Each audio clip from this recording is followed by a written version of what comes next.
याच्यामध्ये माननीय पोलीस आयुक्त साहेब नागपूर शहर यांनी सूचना दिलेल्या आहेत की संध्याकाळी नागपूर शहरामध्ये काही ठिकाणी लोक हे उघड्यावर किंवा मैदानामध्ये बसून त्या ठिकाणी दारू पिण्याचा प्रयत्न करतात। तर अशा इस्मांना शोध घेऊन त्या ठिकाणी त्यांच्याविरुद्ध कडक कायदेशीर कारवाई करण्याचे माननीय पोलीस आयुक्त साहेबांचे आदेश आहेत। मागील काही दिवसापासून हा ड्राईव्ह राबवण्यात येत आहे आणि त्यामध्ये दिनांक 11/5/25 आमचे क्राईम PI अमोल इंगवले त्यांच्यासोबत PSI पोखरकर आणि जे पथक होतं ते पेट्रोलिंग करत होतं, शासकीय वाहनाने पेट्रोलिंग करत होते आणि झिंगाबाई टाकळी जुनी वस्ती या ठिकाणी गीतांजली गार्डन आहे, त्या गीतांजली गार्डनच्या जवळ 2 इसम हे दारू पित असताना त्या ठिकाणी मिळून आले। त्यांना त्या ठिकाणी जाऊन पोलीस पथकानं जी काही कायदेशीर कारवाई आहे ती त्यांना करावी लागेल याबाबत सूचना देत असताना त्यांनी अरेरावीची भाषा केली, तुम औकात में रहो वगैरे असे शब्द वापरले। त्यावर पोलिसांनी त्यांना समजावण्याचा प्रयत्न करत असताना ते ऐकण्याच्या मनस्थितीत नव्हते, म्हणून पोलिसांनी त्यांना ताब्यात घेतलं आणि स्वतःच्या गाडीमध्ये बसवलं, शासकीय वाहनामध्ये बसवलं। त्यातला एक इसम जो आहे तो पळून गेला, दुसरा इसम हाताला लागला, त्याला गाडीमध्ये बसवलं।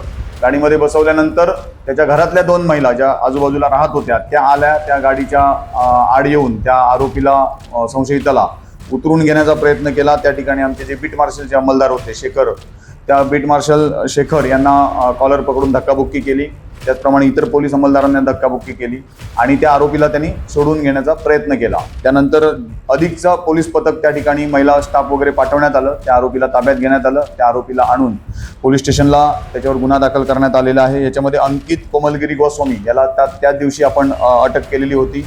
या आरोपी विरुद्ध गुन्हा रजिस्टर क्रमांक 191/2025 कलम BNS 132, 121(1), 296(3) आणि दारूबंदी कायद्याचं कलम 85 प्रमाणे गुन्हा दाखल आहे। म्हणजे जुनं IPCचं 353 जे कलम होतं ते त्याला लावण्यात आलेलं आहे।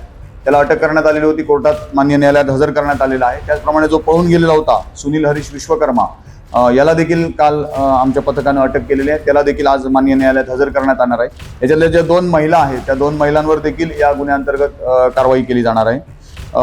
यामध्ये अशा प्रकारे पोलीस पेट्रोलिंग करत असताना किंवा संध्याकाळच्या वेळी पेट्रोलिंग चालू असताना त्यांना पोलिसांना सहकार्य करणं हे नागरिकांचं कर्तव्य आहे।